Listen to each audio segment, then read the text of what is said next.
What's going on, folks? Welcome back to the channel. Got a pretty cool build today, folks. The customer has supplied all his own parts for this build, and we're going to put it together and see what happens. It's got a bit of stuff in this, guys. We've got an S&S kit here, so S&S Cylinders and Pistons. We've got S&S Roller Rockers, got a S&S cam plate, oil pump, heaps of different parts in this thing, guys. So I'm really excited about how this is going to turn out. The customer has asked me to select a camshaft for him, so I've obviously chosen the new CR515 from Alpha Performance Engines. It has been making a great amount of power with a nice moderate level of lift, folks. So nice and easy on the valve train there. We're not lifting it very high and really straining the valve train. Anyway, folks, let's get straight into the build and check it out.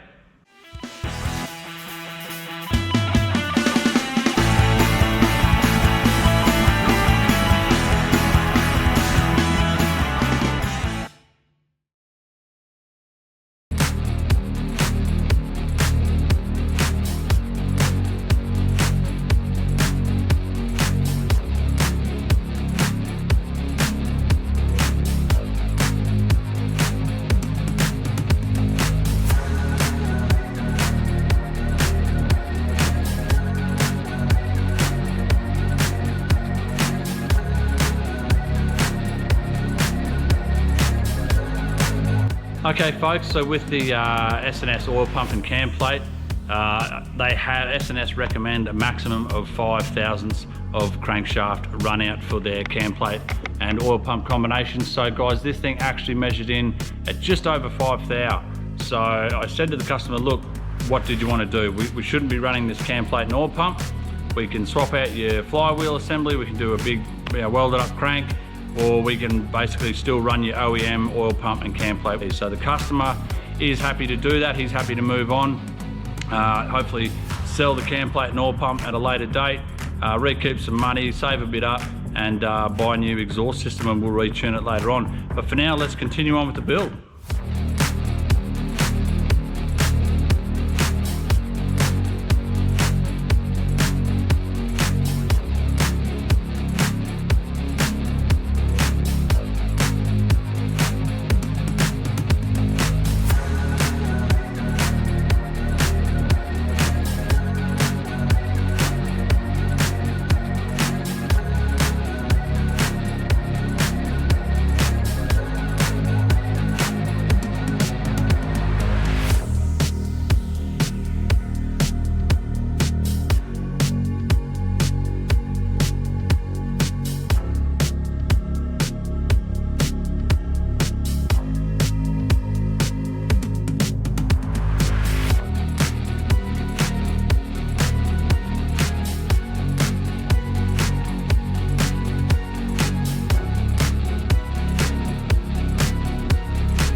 Alright guys, so I got to here with the build, got the all the top end on, and we'd found we'd had a bit of an issue. Now obviously the customer had supplied all his own parts, he'd got all his kit, he bought all these parts and just supplied them to me to fit. Now what had actually happened, I've gone to roll the engine over to put the rear cylinder on top dead center of compression stroke so I could install the push rods and get the rest of the valve train sorted out. And as I did that, I've rolled it over and the engine's come to a stop. And I thought, okay, either the head gaskets are completely wrong and they're sitting inside the cylinder and the piston's touching them, or the pistons are touching the cylinder head. So what had actually happened was the customer, either he clicked on the wrong kit when he ordered it or he was sent the wrong kit. I'm not sure, but either way, we had 124-inch pistons in there instead of 128.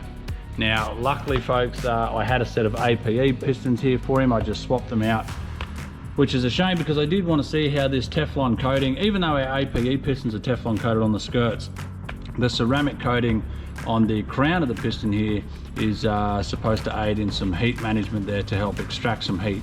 So anyway, it's a shame we couldn't use them, but I had some APE ones here in stock that I just swapped these out clean for him.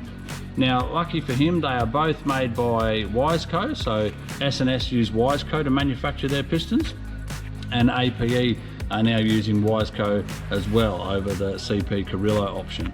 So anyway, the same piston as far as manufacturer is concerned. The difference, guys, I'm going to set this camera up here and show you the difference in what was actually going on. So what happens is, because the 124-inch, so even though they're 4-inch 250 thou, they're the same bore, the same diameter piston, the stroke is the difference. So the 124-inch builds have a 4 3/8 inch stroke, and the 128-inch builds have a 4.5-inch strokes. Now the difference there, guys, is obviously the compression height. So if I push this pin out, the gudgeon pin here, and just half install it into this piston, we will see, hopefully on camera folks, that the combustion height of the, well, you can see the crown is sitting above there. Obviously on the 124-inch you can see how it's sitting above, hopefully you can see how it's sitting above the 128 piston here on the right.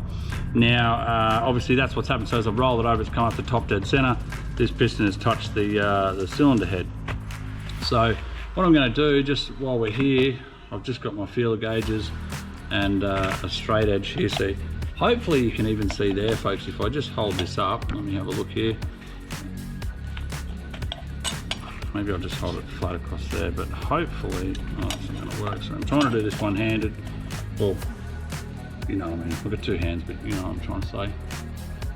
So hopefully you can see the gap under the 128-inch piston on the right-hand side there. So just for argument's sake, I'm going to throw a couple of feeler gauges on there just to see what we've got here. So what's that, 30 and 32, so that's 62 thou. That's, you know, it's that thick for reference. And yeah, it's basically siding under with, it's probably not quite, it's probably 60, 61 thou difference. You can see too, guys, the 124-inch piston here is a flat top, and the 128 here has got this reverse dish in the middle. That is obviously to accommodate the compression height differences.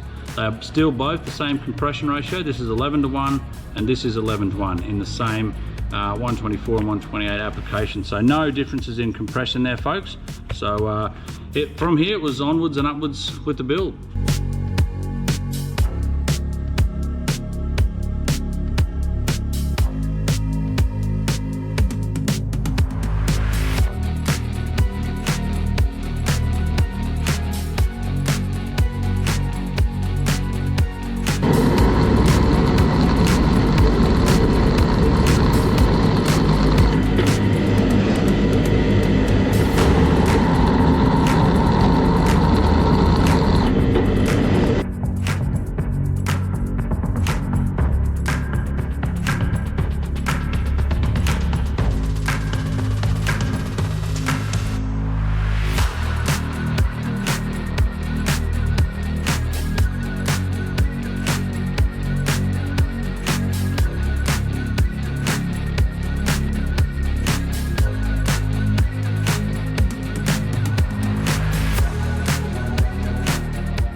Righto folks, so we've got it on the dyno now. I know I just sort of skipped through most of the the rest of the assembly. I didn't really film too much of it just because I was delayed with the muck up with the pistons on this one. Anyway, look, I just wanted to get it back together, so I just kind of got into it and just pretty much forgot to film it. So it wasn't much more. As you saw, we got the roller rockers and stuff on there, just basically rocker covers, oil line over the top, the exhaust system, fuel tank, and then with the compensator and stuff there, it's pretty straightforward. It just pretty easy stuff to do there. So I didn't really film any of that, but anyway, we're on the dyno now, so we're going to see what this thing does. We are using a less than ideal exhaust system, as most of you are aware. The two brothers 2-in-1s on these M8s just don't perform like many other 2-in-1s can do on these things. Anyway, let's get a tune in this thing. We are using the Super Tuner Pro, the old Screamin Eagle one. Look, it's more than capable of doing the job on this one. Again, tuning devices, there are a few that I just flat out will not use. A lot of the ones you can tune on your phone, those sorts of things, I just do not recommend them. Screamin Eagle, TTS, Power Vision, Techno Research, they're some of the leading ones that I like to use. Anyway, look, let's just stop raving on about that and let's get this thing tuned up.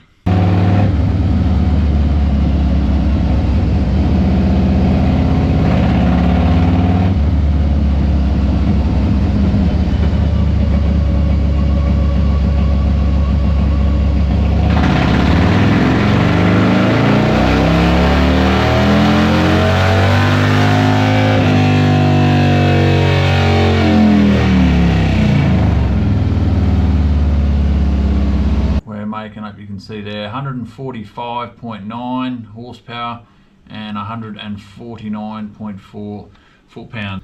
Right, so just a bit of a comparison, guys, before and after. The dark blue there, that's the baseline, so that was the 114 cube, S&S 475 and the TBR 2-in-1, and then the red one here, obviously the 128 kit with the new camshaft, 515 CR camshaft, 64mm throttle body, 6.2 injectors, CNC heads, etc, etc. So virtually we've picked up 40 round figures, folks. I talk round figures because I couldn't be bothered, but 40 horsepower increase and 40 foot-pound, yeah. So anyway, let's get it out on the road and see what it rides like.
Well, that's it for this video, folks. Thank you very much for checking it out. I had a lot of fun. There's some great results there with this build. Obviously, we had a few hiccups along the way, but we got the job done in the end, folks. Hopefully, the customer's going to get a new exhaust system as soon as he gets those parts sold, regains a bit of money, puts the exhaust on there. I'll retune it and see how much more we can make. Thanks for checking it out, folks. I've got plenty more videos, heaps of content on the new VVT 121 cube engine. If you want to check that out, click on this little box here. That'll take you straight to it. Until then, folks, see you in another one soon.